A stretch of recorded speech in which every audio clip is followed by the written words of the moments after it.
Red Bull is one of the world's most recognizable brands.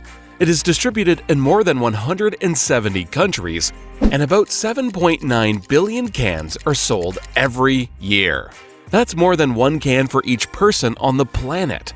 The caffeine-filled concoction is beloved by drowsy office workers and exam-cramming college students. But did you know that it was originally targeted at Thailand's working class? Or that it was invented by a man who was once a poor duck farmer? When Red Bull first hit the market, there was nothing like it. The energy drink market was non-existent, and most were convinced Red Bull was doomed to fail. But its founders had a different idea. They had faith in their innovative concept, and by following their gut, they turned a niche market into a billion-dollar global industry. Are you ready to uncover Red Bull's unusual history and learn some interesting business lessons along the way? Then keep watching.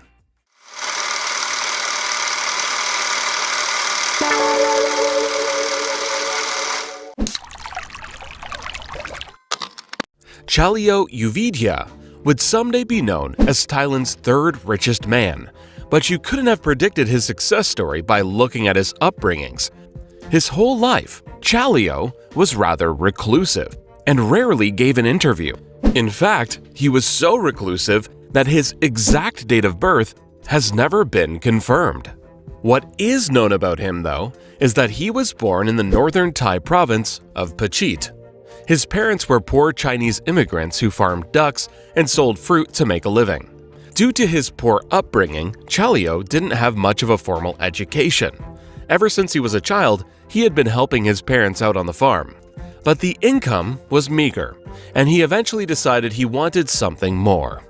Hoping to carve out a better life for himself, young Chaleo moved to Bangkok, Thailand's bustling capital city. The change was enormous, but while the city was exciting, life didn't necessarily become easier for him. His main expertise was duck farming and selling fruit, and without an education, he was forced to work several odd jobs to make ends meet. After a stint as a bus driver and pharmaceutical salesman, he felt it was time to begin his own company. He named it TC Pharmaceutical Industries, and it produced and imported antibiotics and cosmetics.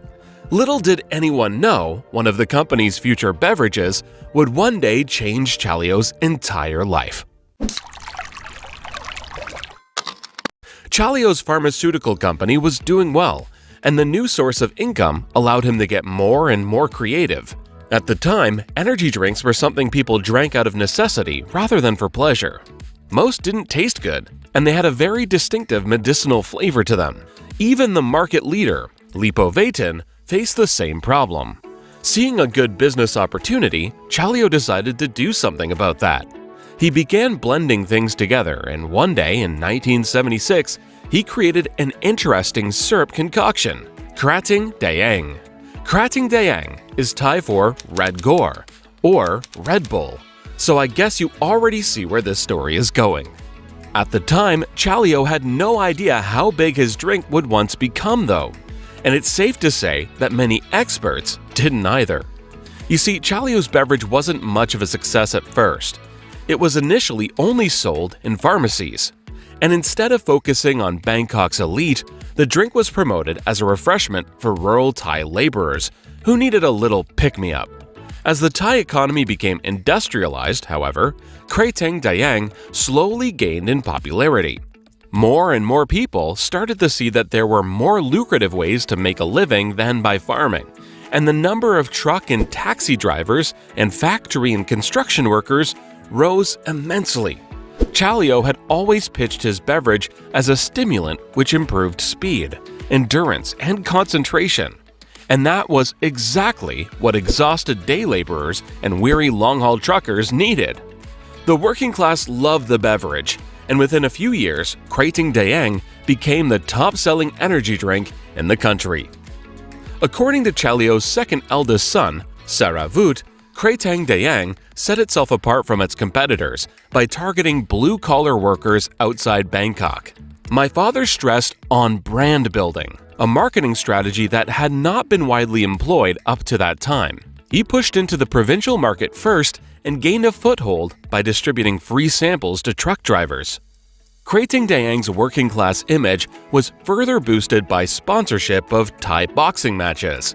By displaying the logo with the two Red Bulls at these events, Chaleo aimed to create a lasting association between his drink and Thailand's beloved sport. And of course, the logo itself was also well thought out. The two charging bulls represent power. The red signifies perseverance, and the backdrop of the sun symbolizes energy. But would a nifty logo and high-profile sponsorships be enough? Krating Daeng was a success, and in the 1980s, Chaleo began selling his beloved beverage internationally, first in Singapore and then in Hong Kong. But soon enough, the expansion would go much further than Chaleo could have ever dreamed of. During a business trip to Thailand in 1982, an Austrian salesman named Dietrich Mateschitz got his hands on an energy drink. It was called Krating Daeng. Dietrich was amazed by the drink's jet lag eliminating properties, and he was hooked right away.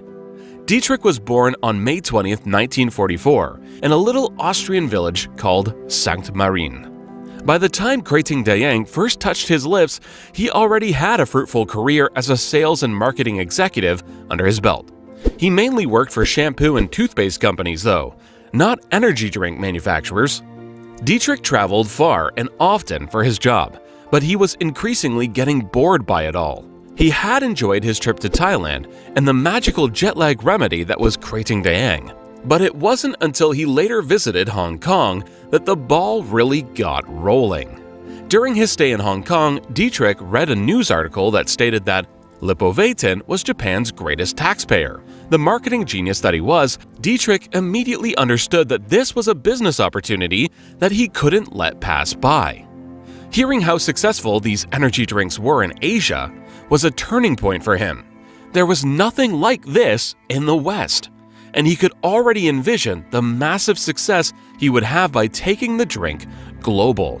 Not one to waste time, he immediately quit his job and tracked down Chaleo. At first, Chaleo was reluctant, but Dietrich quickly managed to convince him. They each invested $500,000, and in 1984, Red Bull was founded. Innovation often encounters resistance, and this wasn't any different this time around. When preparing for the launch of Red Bull, the duo's plans were not well received. Trial groups said the drink tasted disgusting and that it left a sticky feeling in the mouth. And the results of the market research were not encouraging either. Red Bull would fail, they said. The drink was too unhealthy, and both the logo and the brand name were not appealing enough. The recommendation? Abort the mission. While this chorus of critical voices would be enough to make many give up, Dietrich decided to listen to his instinct. He believed that he had his hands on something good, and he continued to pursue his vision. But a lot still had to be done before introducing Red Bull to the Austrian market. The next 3 years were spent adapting the drink for Western palates and refining the brand's marketing strategy. Dietrich wanted to carbonate the drink and make it look more special. He also swapped the bottle packaging for a slim silver can. After years of tinkering with the recipe, Red Bull was finally released in 1987, and by 1988, they already sold 1.2 million boxes. The beverage became widely regarded as the first energy drink to win over consumers from east to west.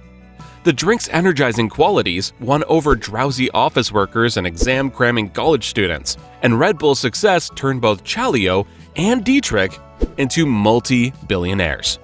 This goes to show that following your intuition is often a good idea. As important as data, facts, and preliminary studies are, if your gut feeling has something to tell you, it's good to pay some attention. After all, consumers listen to their guts when making buying decisions too. Now the question remains, how did the duo manage to enhance their drink's appeal so drastically?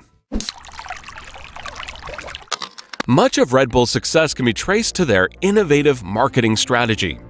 They understood that a new type of product required a completely novel approach to marketing and advertising. That's when Dietrich decided to follow one of Chalio's strategies, mixing his business with his passion. Dietrich had always loved extreme sports, and at the time, very few big corporate sponsors were targeting those events. Becoming the leading promoter would surely be a good idea. From then on, sports became Red Bull's new focus, particularly those that could get the blood pumping. There were several reasons for this.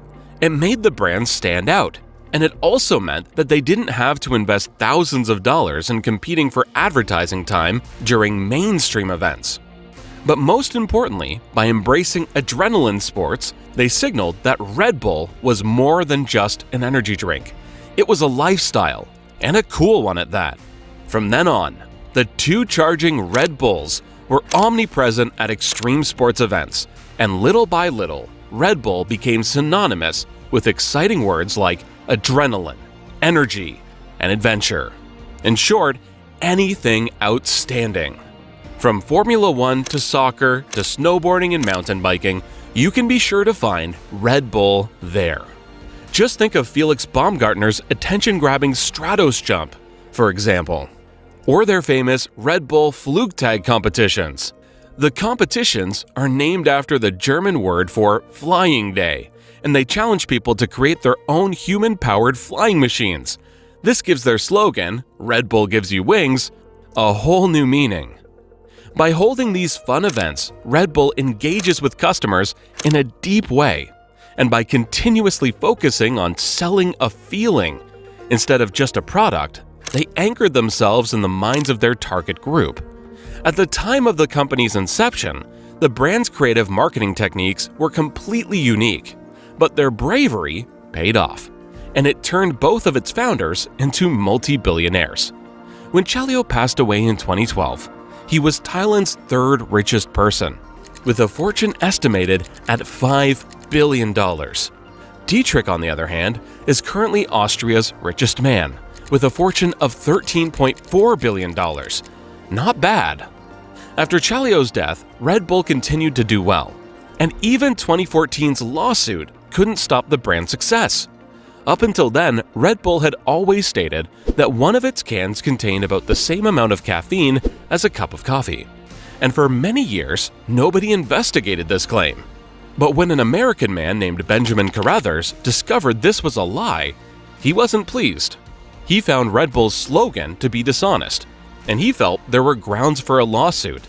The jury ruled in his favor, and Red Bull had to compensate all American customers who bought a drink between 2002 and 2014.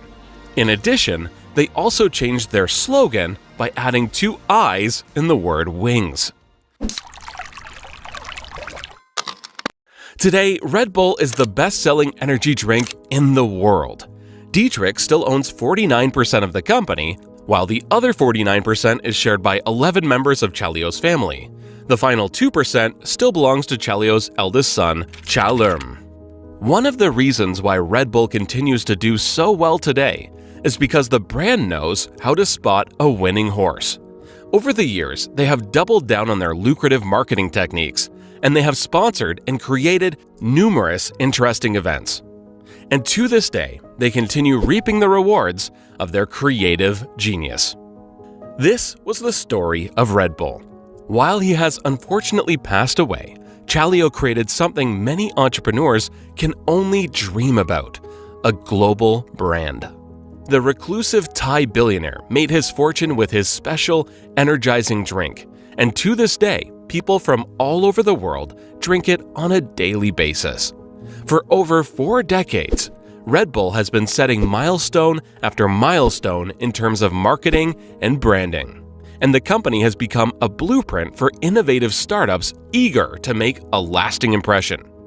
It turned a niche market into a billion-dollar global industry, and in the process, it became one of the world's most recognizable brands. What part of this story did you find the most remarkable? And which one of the 4 business lessons do you think made the biggest difference in Red Bull's success? Share it in the comments. I'd love to hear what you think. And as always, don't forget to check out our channel for more inspiring business videos.